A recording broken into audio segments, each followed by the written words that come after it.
I'm Linda from paperboutique.blogspot.com. Today I'm going to show you a technique that makes your regular and watercolor pencils look like you used expensive markers. We're going to be making this card. A special thanks to Joy from Everyday Cricut for this cute card idea. I'm considering purchasing pro markers, but I don't do a lot of coloring, so before I'm making the investment, I thought I would start by using my regular and my watercolor pencils. As usual, I watched numerous videos and came up with a slightly different technique, and I just had to share. Here are the supplies that we're going to be using today. I have an old set, and I mean old set, of watercolor pencils, a very old set of regular colored pencils from Stampin' Up. In fact, I don't even think they make these any longer. And a set of very inexpensive watercolor pencils from Crayola. 12 pencils for $4. You're only going to need one set of colored pencils, but I wanted to show you how each of them looks a little bit different. You're also, let me move this out of the way, you're also going to need a bottle of odorless mineral spirits. I purchased this bottle at Walmart for, I think it was $5. It was located in the paint department. Gamsol is an artist quality mineral spirit that will also work, but it's much more expensive. Even though this is odorless, make sure you're working in a well-ventilated room. I also used tortillas, which are a paper, they're kind of like a paper stump. You can also use blending stumps.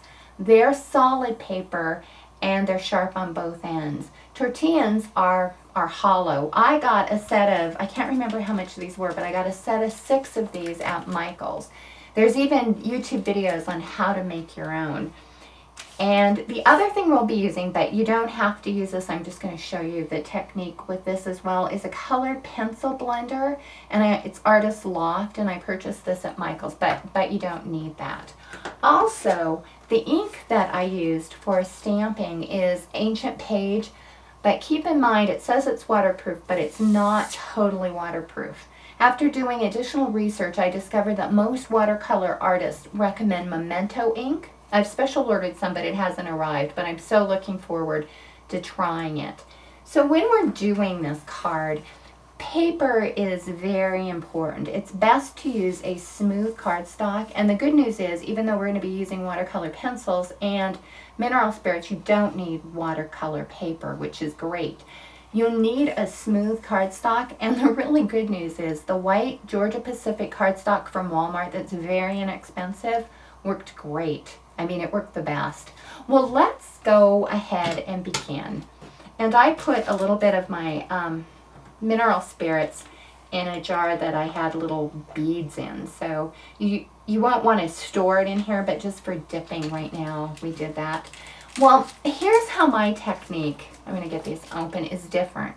Most of the videos recommend using the mineral spirits with regular colored pencils, but I found accidentally, if you use the mineral spirits with their watercolor pencils, you get a much more vibrant look.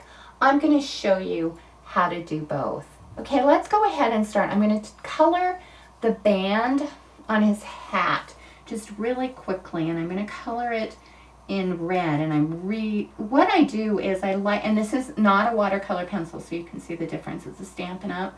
Where I want shading, I'll color it in a little darker. And then where I don't want any shading, I'll color it a little lighter. Then all you do is take one of the tortillas and dip it in mineral spirits. And then, I don't know if you can see it, but it's just kind of magically blending it and making it look like a marker. You can layer color. You can go back and fill this in with more color if you want. It's just a fun and very inexpensive technique. You can blend color on top of color. Well, let me show you. It's so funny. These are my favorite. This is the Crayola inexpensive watercolor pencils. I'm going to show you how the watercolor works. And I'm going to just do his scarf here, and I'm hoping that you're seeing this in camera. And you'll be surprised when you use a Crayola pencil. It even goes on, a watercolor pencil goes on smoother. And I'm just trying where I want a little more shading. I'm going to do dark. And you can go back over this and play with it. And what you can do to clean your paper stumps is you can just kind of do them on the side like this, or keep one for each color family, or you can also use a file to clean them. And I'm going to show you this. Isn't that amazing? Look how vibrant. Look how vibrant that blue is, and that's with the watercolor.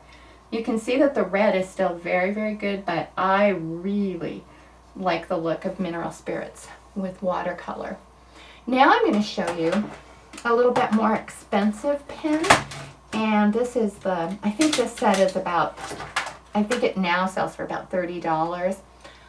So I'm going to do the top of the tree with the green just really quickly because we're running out of time. And then what I want to show you, this is watercolor again. This pen is designed, this blender, I'm going to make sure it's clean, is designed to be used not with watercolor, but once again, and I'll move this out of the way, look at how that blends. Isn't that beautiful? And it almost makes it look like it's a pro marker. I love that. Okay, then let's get another one over here so I can show you the top of the tree on this green. Now here's the more expensive, once again, it's the more expensive pencil.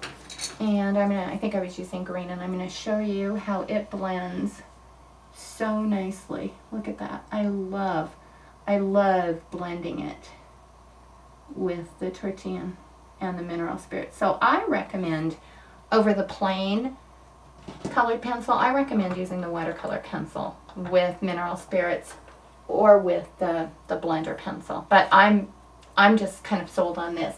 Now through the magic of video, here's one that I've already completed. Now I know we're running out of time, so I'm going to go really quickly and show you how I assembled the card. Okay. Main thing to do when you're playing with the watercolor is just experiment and have fun. And like here, I layered green on top of the blue. This stamped and colored image, well, let me just talk about the layers. The layer behind it is 3 3/16 by 4 inches. This next snowflake layer is 4 1/4 by 4 1/4. I think Joy used a different Cricut cut, but I used a 4 3/4 by 4 3/4 accent essential scallop squares and a 5-inch accent essential scallop squares. This layer here is 5 5/16 by 7. Sorry for the weird sizes, it just worked out that way because of my image. And then the last one is a 5 9/16 by 7 1/4 inch sheet that I just adhered to a white sheet of paper, tied my ribbon, added a couple of rhinestones. This is, the oval is cut from George at 2 1/4 inches, and the outside is cut at 2 1/2. I obviously used rhinestones. And a quick shout out to my pink stamper. It is a perfect stamp. The one thing that I learned is if you leave the sentiment, or if you leave the cutout right on your Cricut mat, it's easier to stamp. I was peeling it off and stamping, and I'm sure all of you know that, but I learned it the hard way. Well, my time is almost out, and I cannot talk any faster. So thanks for watching, and please check out my blog at www.paperboutique.blogspot.com for more projects and ideas. Bye-bye.